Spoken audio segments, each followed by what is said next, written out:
The whole world is going through a perilous time. I think there was a place where Paul wrote, he says, in the last days, perilous times will come. Men shall be hated, calling righteousness unrighteous, hatred, all of these. We are right there right now. We are in that moment where the book of Timothy, where Paul prophesied about hard times. And why is it a hard time? It's not a hard time for an unbeliever. It's not a hard time for a fornicator. It is not a hard time for a liar. It is not a hard time for a harlot.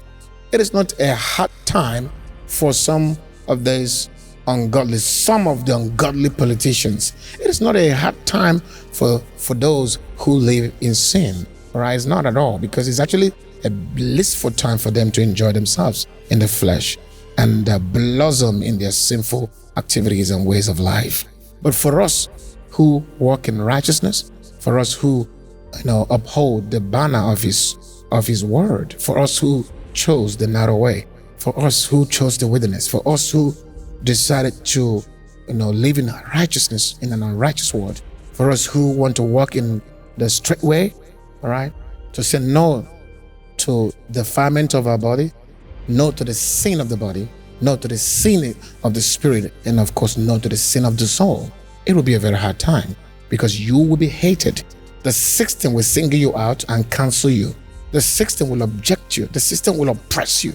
The system will just put you off. You will lose a lot in the physical. You will lose a lot in the material world. Of course you will. Let nobody lie to you that everything is just going to go well. It is difficult right now to prosper materially in this time as a believer.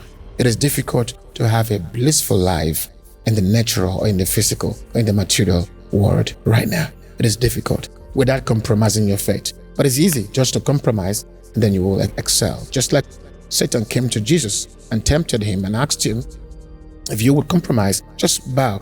Don't just do much. Just do it in the secret.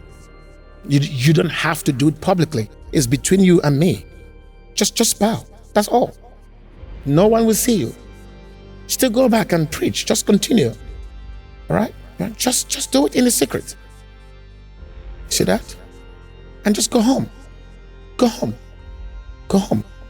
But Jesus knew that what you do in the secret is what will manifest in the physical. Your future is a function of your secret life. So your secret life awaits your future manifestations. And that's why whatever we do in the secret, we must ensure that it is within the jurisdictions of the righteousness of God.